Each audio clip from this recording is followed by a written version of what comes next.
Hi, I'm Ashley Morrison. We're back at Live Fitness with Warwick Saupold, who is another member of the Alcohol Think Again Perth Heat. And Warwick, I suppose the first question is, first of all, how did you get into baseball? I started at 4 years old. I started playing T-ball down at my local club in Belmont, and just carried on from there. Got to at the age of 8, and they had no peewees at the time, so I moved to the South Perth, which was a well-known club back there in our state league system, and so I moved on to there, and started playing baseball when I was 8 years old in peewee level, and worked my way up. Now, I believe that you're actually a very talented Australian rules footballer as well as a baseballer. Has it been difficult to choose the pathway that you've taken? Or? It has been. I have 2 sets of mates kind of thing, so footy season I spend a lot of time with them mates and don't see much of my baseballers because they're in America. But I enjoy Aussie rules footy. It's been a lot of fun, but my real heart is at baseball. So. Do you ever have concerns, though, playing a game like that you could injure your hands or whatever, which could affect your baseball? I have a lot of doubts. I strap a lot of my thumbs and my pitching hands just so I don't injure them. So, a lot of doubts. Now, you mentioned obviously you started playing baseball at a very young age. I mean, were you always a pitcher, or was it something that you evolved into as you grew? Growing up, I was actually a shortstop. Then I got moved to being a catcher at 8, around 10 years old. And then I think I was at the Australian Academy when I was about 16, and one of the coaches there told me to get on the mound, and I threw a ball pen, and they said, "Oh, well, here's your new job." So, that's how I became a pitcher. The one thing I notice about the pitchers is they're all pretty tall people. Is it essential to be sort of 6 foot plus? Most pitchers are pretty tall, bit of a downward angle on the ball, so being tall, it helps you a lot. And with your training, I mean, do you have to do a lot of running? Because a lot of people think, the pitcher just stands there, all he's got to do is work on one arm and that's it. But I'm presuming it's not just drinking at the bar, there's a lot of serious training going on. No, there's no drinking at the bar. It's a lot of long distance stuff to work on your legs and get your legs right, because you've got to throw long distances into the game. And it's just a lot of shoulder maintenance is mainly the big thing, but a lot of long distance running.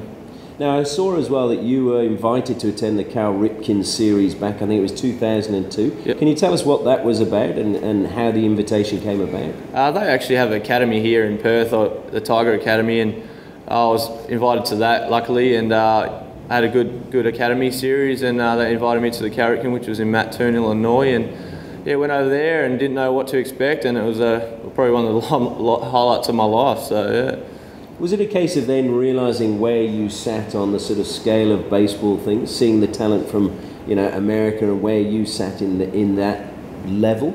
It was different. We struggled our first 2 games against Japan, and I think it was Korea, I think it was, and they had guys that were 6'5" throwing really, really hard. I remember a guy from the Netherlands was about 6'8", at 12 years old, and he was throwing very, very hard. And it was like, we had no chance, and we got pounded the first couple of games. And then as the tournament went on, kind of got a bit better, but it was a real struggle. So, was it a case of making you more determined, and making you realise what you had to do to achieve your goals? It did. After that tournament, I came back and worked a lot harder. I missed out in the 14 state team, and that was a real reality check. It's not normally you play for your country and then not make your state team, so that was a big reality check. Come back, and after I didn't make that state team, I just knew I had to work really hard, and it's got to me where I am now. Now, the Alcohol Think Again Perth Heat were the first Australian Baseball League champions. I mean, they'd won the Claxton Shield before. We've had immense success in national competition. I mean, did you grow up watching that and always wanting to be a part of it? I did. I spent a lot of time at Parry Field growing up, and just watching it and being one of the main sports here in WA, and well, not really main, but it was a bit well known. So, and it was around the corner from my house because I actually live in Belmont, so we always walked there, and it was like a family time for us. So, I really enjoyed it. So you're not happy now that you've moved out to Thornley and Barbagallo Baseball Park? It's not too bad from my house, straight down the highway, so it's not too bad. But no, it's a good facility out there, and it's really growing. So, I mean, one thing with the Perth Heat is the team gets assembled very, very late because obviously you've got all your imports. Does that make it difficult to sort of all click so early?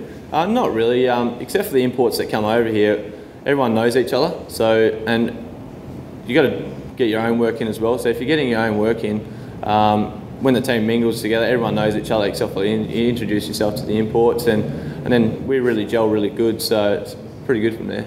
Now, Major League Baseball have invested in the Australian Baseball League. How important is that for the game and seeing it grow for the future?